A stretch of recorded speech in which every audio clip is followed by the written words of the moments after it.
Thank you very much. First of all, I want to thank all of you for sparing time to come here.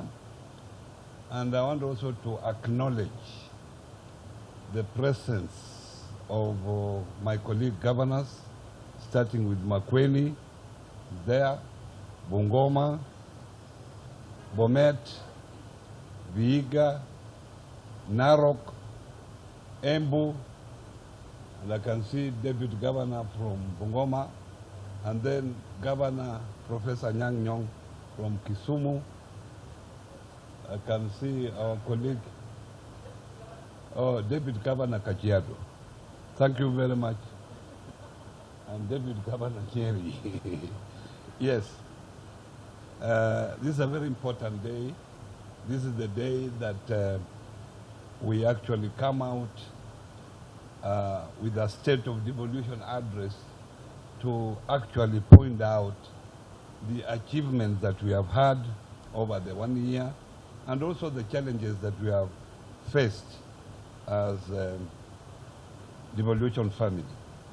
Excellency governors, our colleague and friend CS Wamalwa, CS in charge of devolution, deputy governors who are here, the UN coordinator, ladies and gentlemen, fellow Kenyans, I wish to address you today for the second time during my tenure and give a report on the status of devolution on behalf of the 47 county governments.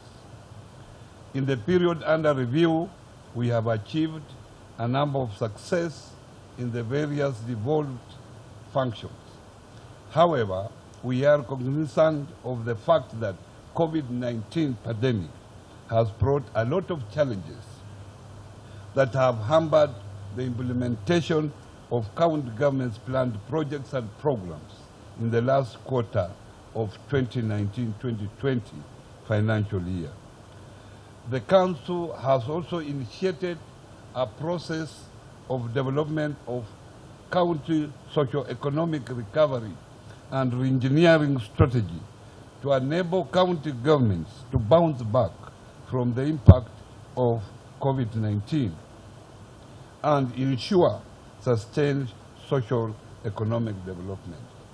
In this regard, I wish to confirm that the Council of Governors established a COVID-19 secretariat to support counties, coordinate COVID-19 emergency response and management initiatives, document and share emerging knowledge and best practices. The COVID-19 Secretariat also represents counties in the National Emergency Response Committee and its structures.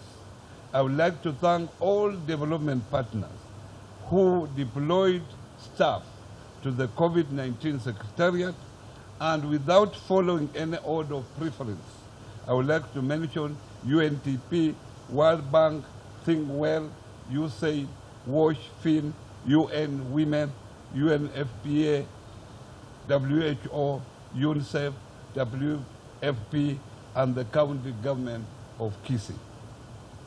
Fellow Kenyans, in order to protect the gains of devolution, counties in the past 1 year have employed various measures and interventions in all sectors as highlighted below.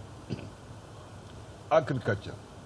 Mid and late 2019 was characterized by a moderate increase in prices of key food crops, which was attributed to insufficient rainfall. Further, the drought experienced during the first half of the year, followed by heavy rains in the second half of the year, led to reduced production of certain crops.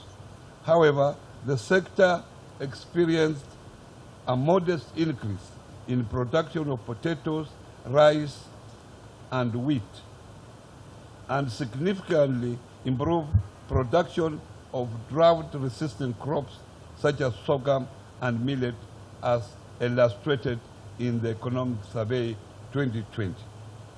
Sugarcane deliveries to factories declined from 5.3 million tons to 4.6 million tons.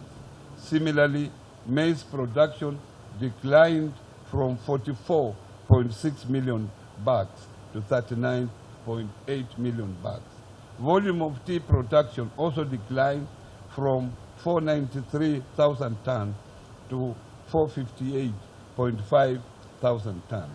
However, production of coffee rose from 41.4 thousand tons to 45,000 tons. Production of wheat rose by 8.8% from 336.6 thousand tons to 366.2 thousand tons, while fish production was at 18.5 thousand tons. A 5.3 increase was recorded in the volume of milk deliveries to processors, while in 668.2 million liters from 634.3 million liters, while livestock slaughtered increased as follows. A number of cattle and calves rose from 10.8% from 2,781.7 thousand heads to 3,080.8 thousand heads. Goats and sheep increased by 10.3 from 10,247.6 thousand heads to 11,302.7 thousand heads, while the pigs increased by 65% from 388.2 thousand heads to 413.5 thousand heads. County governments have continuously put in place measures and initiatives that have significantly contributed to the success experienced in the sector in the past 1 year. In the budget implementation, counties allocated an average of 7.3% to agriculture sector, which is an increase of 0.6% from what was reported last year, as they strive to reach the 10% recommended by the Maputo Declaration. In order to improve the quality of livestock yield, county government procured and distributed semen and artificial inseminated 118,818 cattle.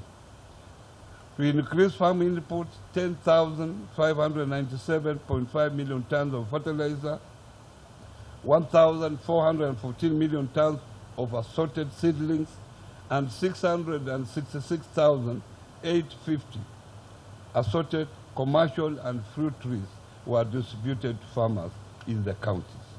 However, COVID-19 continues to affect operations in the sector. Consequently, county governments, in collaboration with the national government, has taken deliberate measures to ensure maintenance of food production. All counties have established situation rooms to monitor food availability, affordability, and advise on measures required to ensure access to food. In the last 5 months, the desert locusts have continued to create havoc in the country, threatening livelihoods, especially in the northern part of the country. Nevertheless, the threat has been reduced significantly, with only 3 counties, Turkana, Samburu, and Marsabit, still affected. The success in locust eradication can be attributed to the closer partnership and collaboration between the national government, county government, and development partners' support. On health, until the COVID-19 pandemic came in, counties have made tremendous effort in health sector. Over the past 1 year, with UHC being top of the agenda, following His Excellency the President's launch of the same in 4 counties. pilot counties of Kisumu, Nyeri, Isiolo, and Machakos. Counties have in the past 1 year sustained an average allocation of 24% of their total budgets to health sector. To facilitate service delivery, challenges in disbursement of funds notwithstanding. Currently, there are 4,318 doctors, 6,050 clinical officers, 26,767 nurses, and 18,789 of other health officers in county facilities. Although the distribution of healthcare workers across the country has not attained the global standards, the current status is an improvement from the previous year, where we had a joint total of 7,894 doctors and clinical officers and 26,561 nurses. Out of the total of the 4,318 doctors, we have 1,153 on study leave, adding to the challenges of reduced workforce. County government call upon the national government to take over the responsibility of doctors on training. This will enable recruitment of additional human resource to provide the service. The number of health workers is projected to increase when counties employ an additional 9,790 health workers and 3,795 interns to support the Universal Health Program for a period of 3 years and 1 year respectively.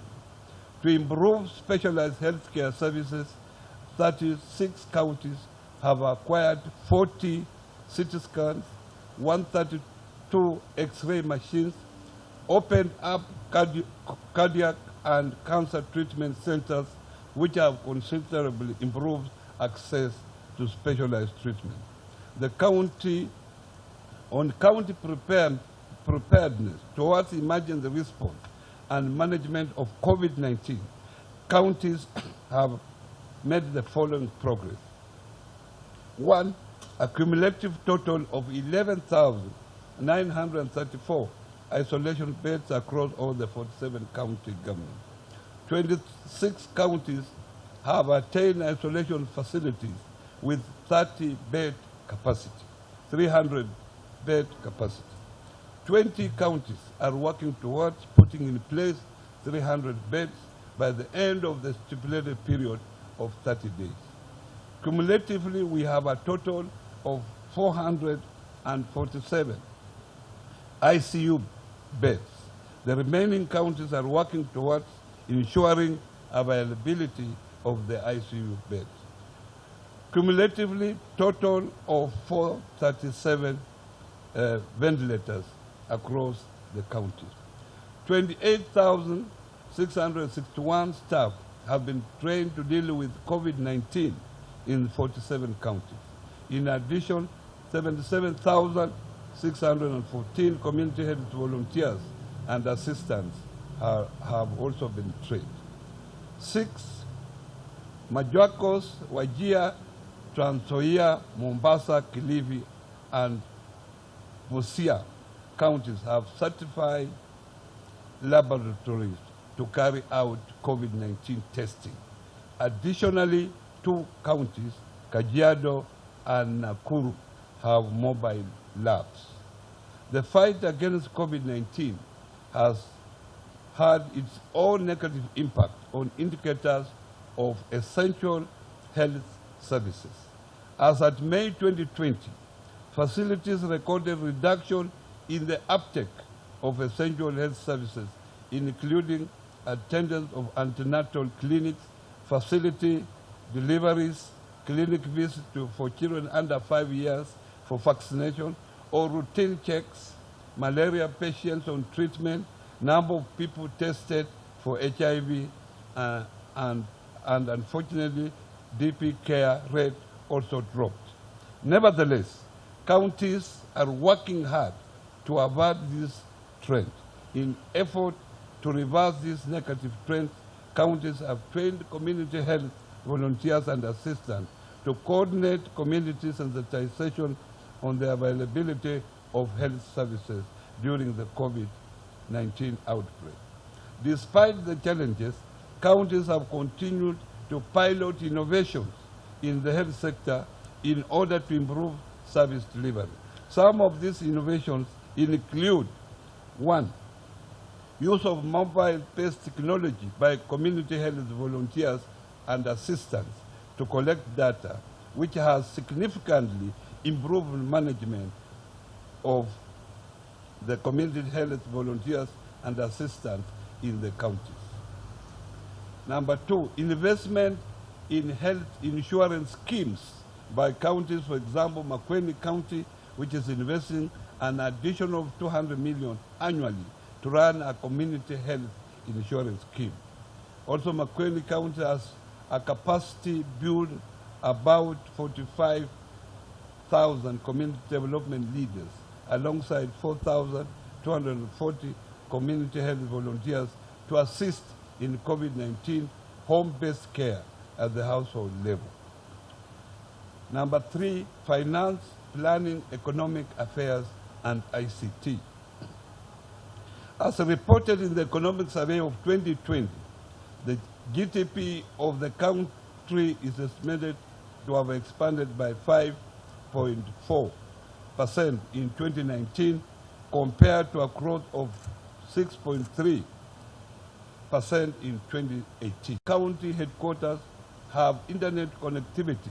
Further, we have one county government, Usunkishu, that has expanded the network connectivity to sub-county department offices. However, other counties have engaged private internet services providers to ensure sufficient service delivery. We urge the Ministry of ICT to fast-track internet connectivity to the county headquarters. Number 4, urban planning, housing, land infrastructure, and energy. Housing. In line with the national agenda and affordable housing, 28 county governments have signed a memorandum of understanding with national government in which the counties have identified land for a comprehensive planning and project implementation.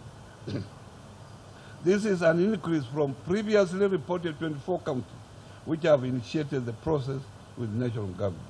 On urban development and planning, over the last 1 year, all 47 counties have been sensitized on the Geographic Information System, GIS guideline. This will assist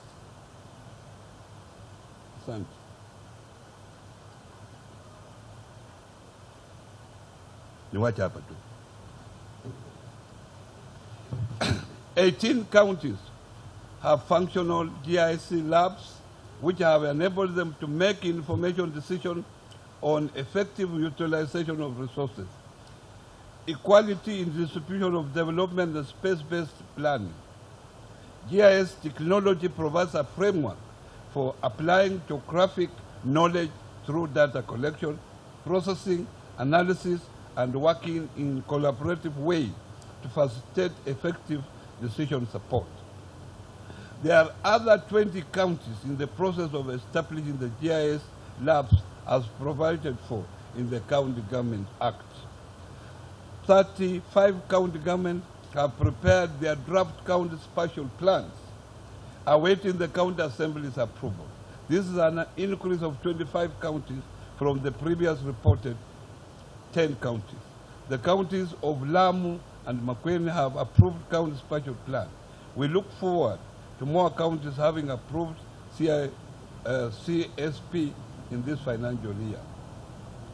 Under the Kenya Urban Support Program, county government received 11 billion under the Urban Development Grant and 1.8 billion under the Urban Institutional Grant from the World Bank, which has been used to fund over 216 projects, ranging from stormwater drainage system, construction of markets, industrial parks, provision of proper infrastructure, street lighting, waste management, both solid and liquid, among other various municipalities in our counties. In addition, 45 counties have delineated their urban areas and established municipal boards and town committees for proper governance and management as provided for in Urban Areas and Cities Amendment Act 2019. On lands, all counties have embraced the use of technology and are gradually automating service to improve efficiency. The number of days for development approval have significantly reduced, making the approval process very effective. On energy, county government prepared renewable energy asset maps to provide investment opportunities in small hydropower, wind and solar energy technology. Further, all counties have also capitalized on renewable energy and established energy centers to facilitate clean energy solutions.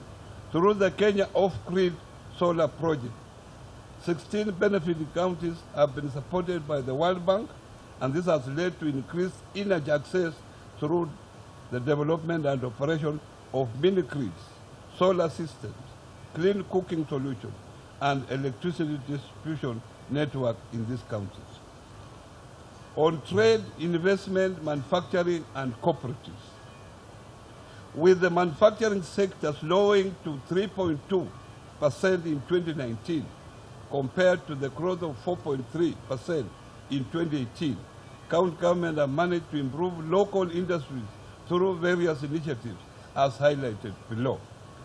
One, the manufacturing industry is thriving as seen in Kitui County with the formation of the Kitui County Textile Center, whose efforts have also been noted during this critical time in the country. The Kikotech, as the company is called in Kitui, has been producing face masks and PPEs and distributing them to other counties. Number two, counties have also engaged in a number of value addition of the raw material, including food, fruit processing, honey processing, textile, dairy, and home decors. Number three, county governments have in the past 1 year improved the ease of doing business in county through automating single business permits, application, and permit parking payment system. Three county governments, Mombasa, Nyeri, and Kisumu, have collaborated with the national government and are now providing services through the established e-citizen platform. The last 4 months have seen counties close some markets indefinitely in the effort to combat the spread of coronavirus.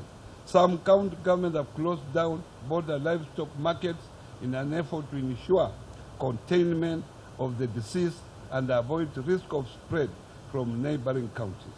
Despite this, most markets have resumed operation and have put in place measures such as providing sanitizers and hand washing points to slow the spread of the virus.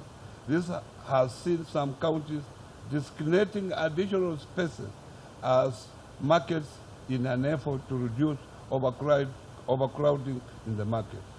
All county governments are in the process of consolidating their Biashara fund to ensure support to micro and small enterprises to recover from the effect of the pandemic to the economy.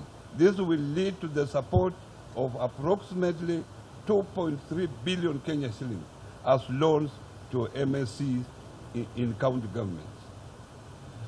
On tourism and natural resources, water and sanitation, county governments have been working towards universal access to water.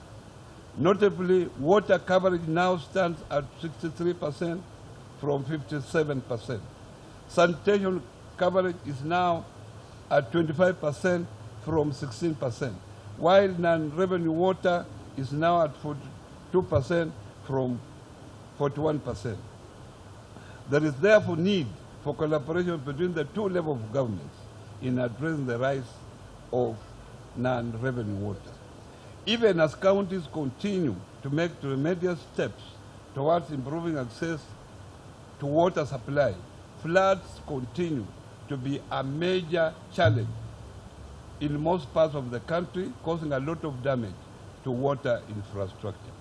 On environment, 45 counties have established a gazetted environment committees from the previous 42 counties reported last year.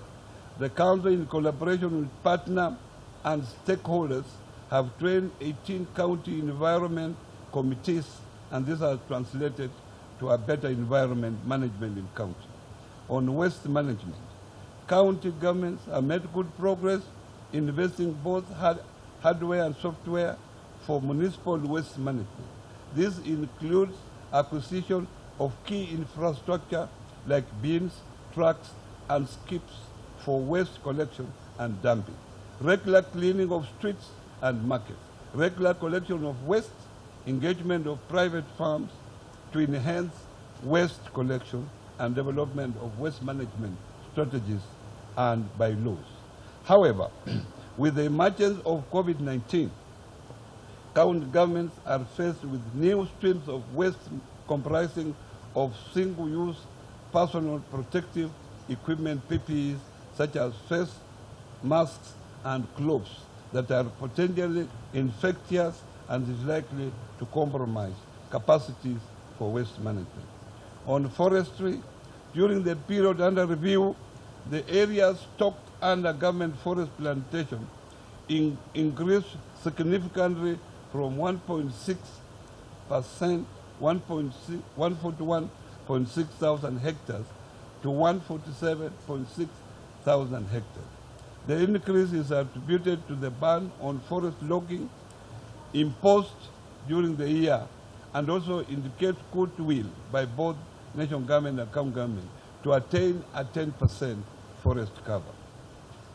Further, 35 counties have signed forest transition implementation plan from the previous 33 counties reported last year.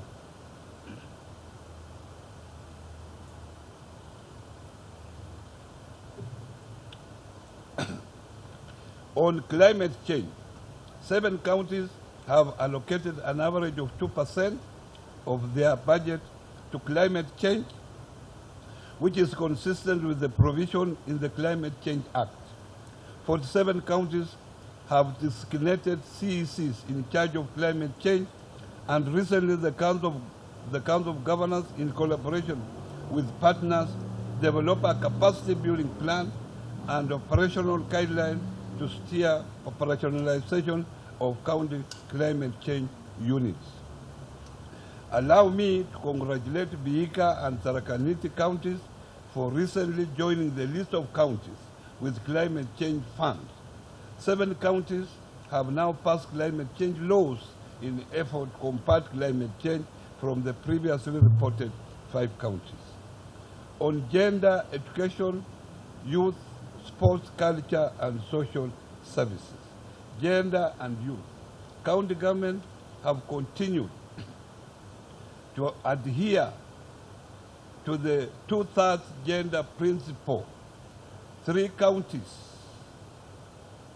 of Kilifi, Nyeri, and Migori has gone a notch higher and have a 50-50 representation of male and female CECs. Congratulations. In deepening gender mainstreaming efforts to institutionalize the gender function at the county level, the Council of Governors, in collaboration with the Kenya National Bureau of Statistics, with support from the UN Women, developed a county gender database for 10 selected counties.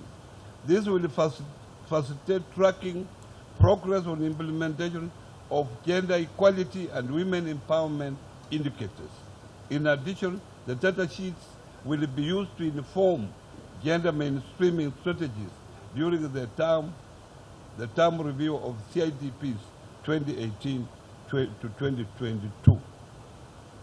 In collaboration with the Ford Foundation, select counties have in the last 1 year rolled out activities on gender-responsive budgeting, advocacy, inclusion, and social accountability.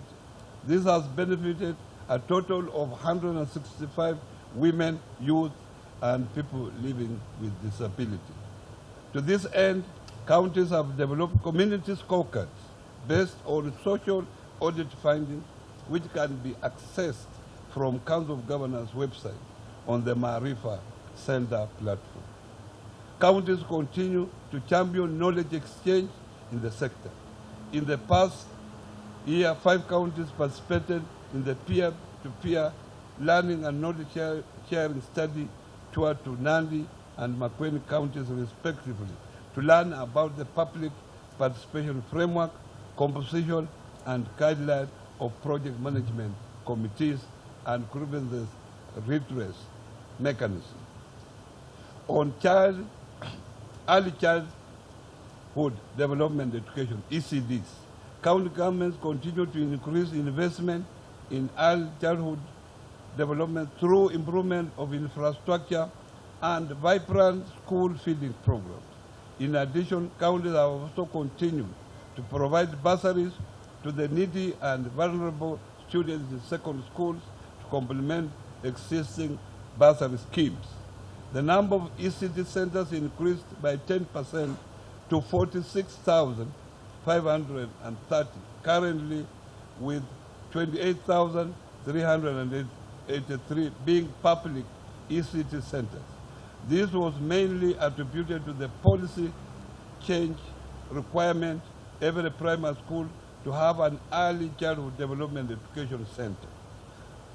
There was a sharp decline in enrollment in ECD from 3.39 million to 2.73 million learners, which dropped under the new competence-based curriculum, CPC.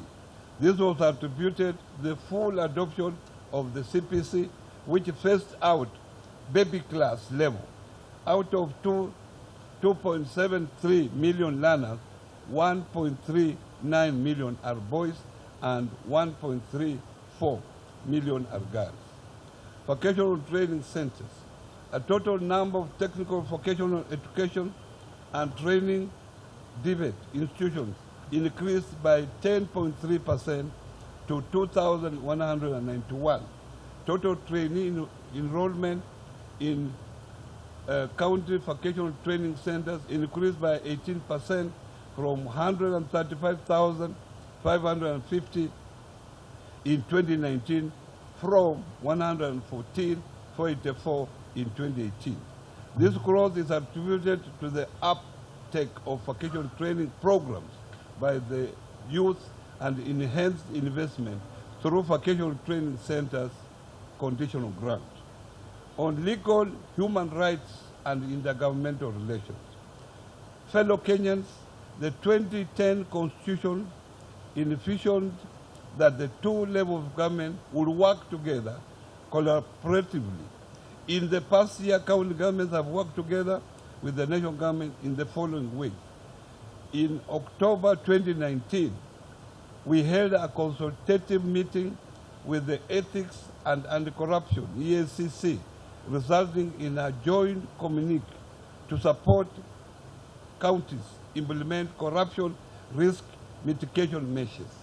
We wait to hear from EACC on the performance of county governments on this index.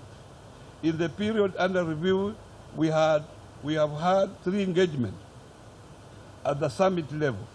The 8th National Government and County Government Coordinating Committee held in February 2020 approved the Intergovernmental Alternative Dispute Resolution Regulation that will assist in resolution of intergovernmental disputes.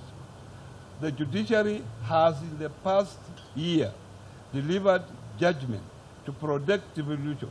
These cases include 1, the Supreme Court Advisory Reference Number of 2019 in the matter of the Council of Governors and the 47 county governments where the judges agreed with the position advanced by the council, with one judge having a dissenting opinion. The court affirmed that the recommendation of the Commission of Revenue Allocation are not mere suggestions, and that Parliament should consider the proposal. Further, that should there be an impasse between the two houses, the National Assembly shall authorize withdrawal of 50% of the Division of Revenue Act of the preceding year from the consolidated fund for the purpose of meeting the expenditure necessary for running of county government. Additionally, the court stated that any delay in releasing funds to the county has to be justified and explained. To release funds at a time when the same cannot be utilized in the implementation of the county project as per their budget is unconstitutional. The Supreme Court stated that the enactment of an appropriation act cannot precede the enactment of the Division of Revenue Act. Number 2, civil appeal number 362 of 2014, Okia Amtata, Okoit, and another, versus the Attorney General and 6 others, where the Court of Appeal delivered a decision declining an attempt seeking to transfer health facilities back to the national government. The appeal arises from the judgment of the High Court, which dismissed the petition filed by Okia Umtata and another. Number 2, petition number 272 of 2016 on equalization fund between Council of Governors versus the Attorney General, Cabinet Secretary, Judge of Treasury, and Planning, the Control of Budget, Commission on Revenue Allocation, and interested parties, where the High Court stated that the equalization fund guidelines issued by the CS National Treasury are unconstitutional and violates Article 204 and 216 of the Constitution with respect to the compliance with the recommendation made by the Commission on Revenue Allocation, CRA, thus negate the principle of constitutional supremacy, national values and principles of governance, and the objects of devolution, including equalization fund and fiscal devolution. This is good for the county government, as the decision will enhance effective utilization of the funds in marginalized counties. Number 4, constitutional petition number 492 of 2019, Council of Governors versus CS Treasury and Control of Budget and others, where the court ordered the National Treasury and the Control of Budget to immediately disperse the equitable share of revenue in line with the provision of Article 219 of the Constitution and Section 97 of the Public Finance Management Act.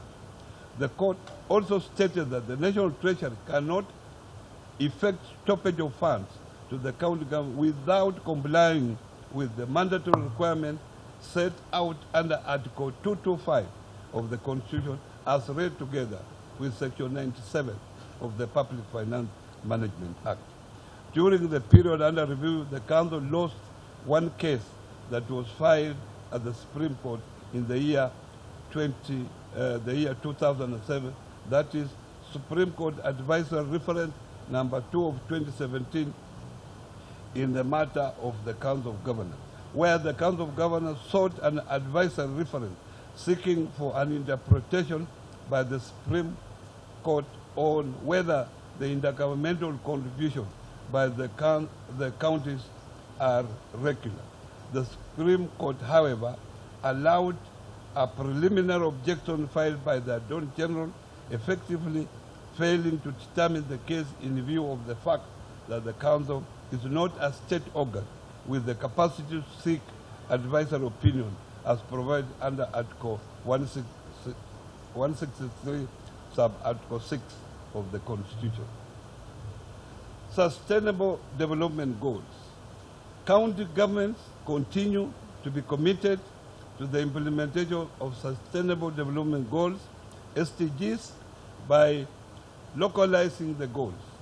The Council is part of the National SDGs coordinating structure and has facilitated participation of counties in development of the second voluntary national review for Kenya, which was submitted virtually during the high-level political forum on SDG implementation 2020.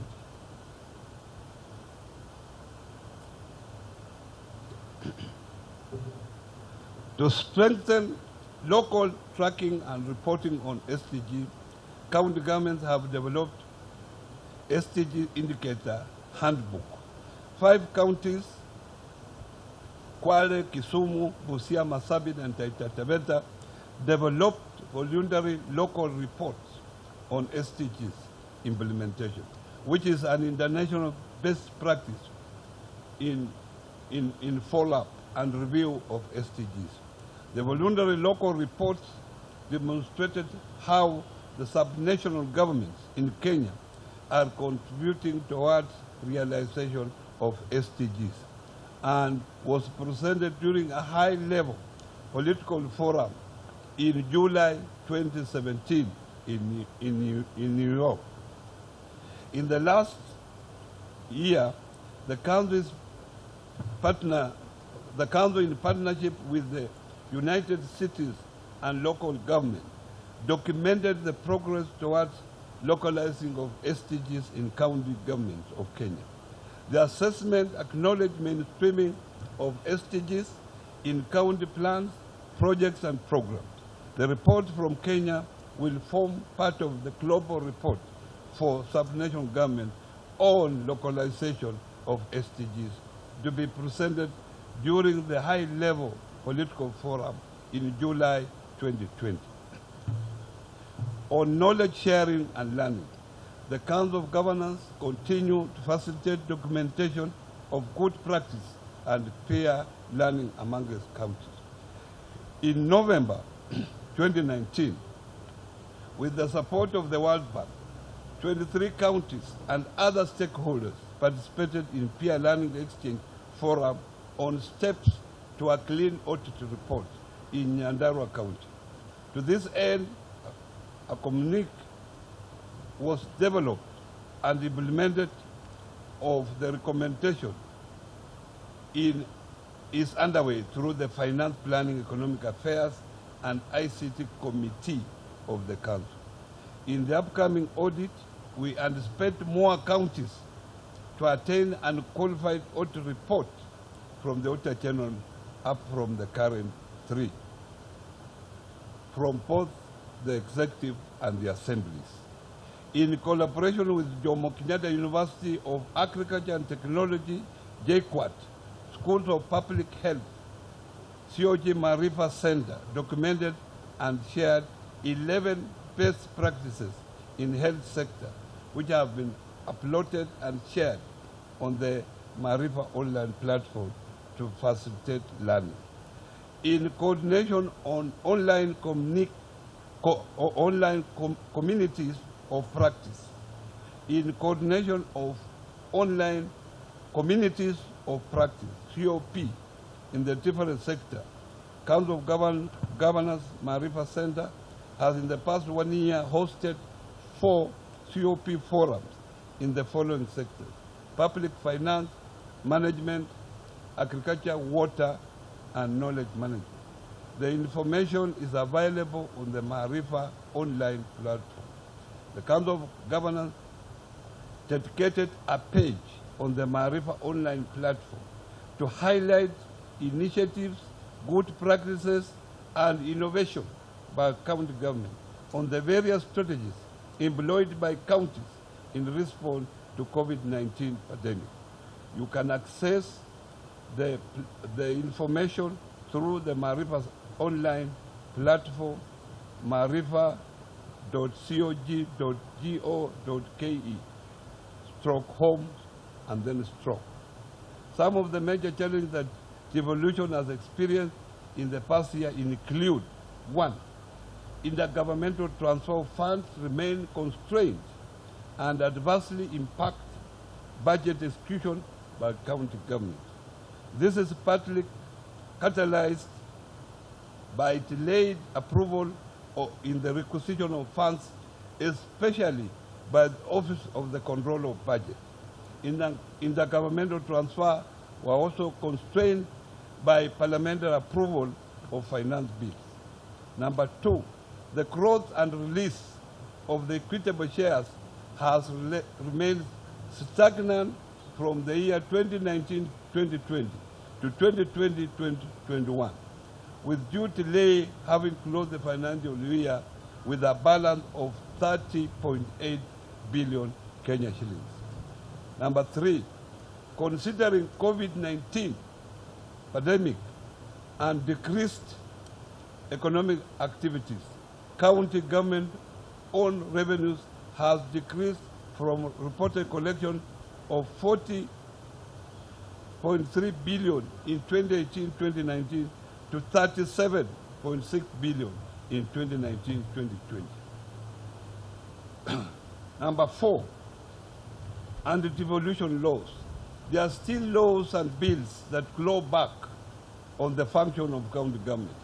For instance, the recent amendment to the KEMSA Act that monopolized the procurement of drugs have been detrimental to counties since they are unable to purchase drugs quickly. Further, the County Government Retirement Scheme Act that was passed into law seeks to re-centralize the management of pension for county staff back to national government.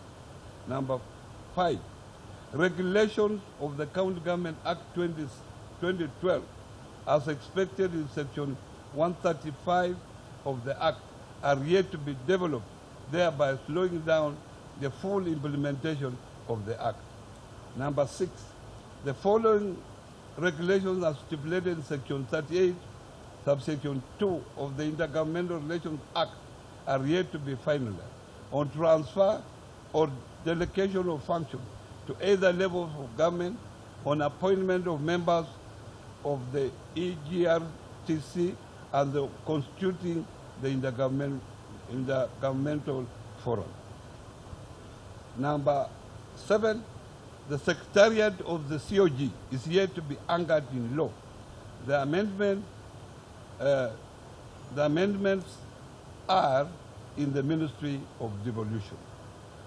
Number 8, lack of funding for county policing authority, making the operationalization difficult. Number 9, poor coordination between the national government and county governments in matters of security. As such, security is exclusively a national government function. There is need for the two levels of government to cooperate in matters like countering violent extremists and ratification, because these are issues that take economic and social dimension. Fellow Kenyans, at the time of making this address, all the 47 county governments have not received the monies allocated to them for the financial year 2019-2020 month of June. This means that salaries will not be paid on time, and unfortunately the fight against COVID-19 will be immensely compromised. The county governments were depending on these resources to finalize some of the isolation centers, buy equipment, and ensure the minimum 300-bed threshold is met. All that is now going to happen, including the pending bills that are expected to be there at the end of the last financial year. Further, the third formula on allocation of resources has not been agreed upon by the Senate, meaning all county governments will be completely paralyzed without any resources to provide any service. Not just to handle the pandemic, but to deal with any service for that matter. My appeal to the Senate is that they hasten the process and cushion the county government that will be affected by utilizing the equalization fund through a supplementary budget. The prolonged discussion, which has taken over 1.5 years, will in the long run hurt Kenyans. Fellow Kenyans, I would like to observe that the progress that counties have registered in the year under review is attributed to, one, a stable political environment, increased engagement, consultation, and collaboration between the two levels of government, as envisaged under Article 6 of the Constitution. Further, I would like to appreciate the continued support and collaboration of development partners, private sectors, civil society organizations, which has attributed to the progress made by the county. The year under review has witnessed intensive engagement at the summit level, thereby accelerating critical decision-making and fast-tracking results on key issues of national importance and effectively promoting the objects of devolution. Moving forward, we expect to continue with the same spirit of engagement at all levels in addressing outstanding challenges in achieving the ideals of devolution. I would like to commend all the county government for the milestone achieved over the past 1 year, and now urge my colleagues to proceed and deliver the State of County address in their respective counties. Long live devolution, long live counties, long live Kenya. Thank you.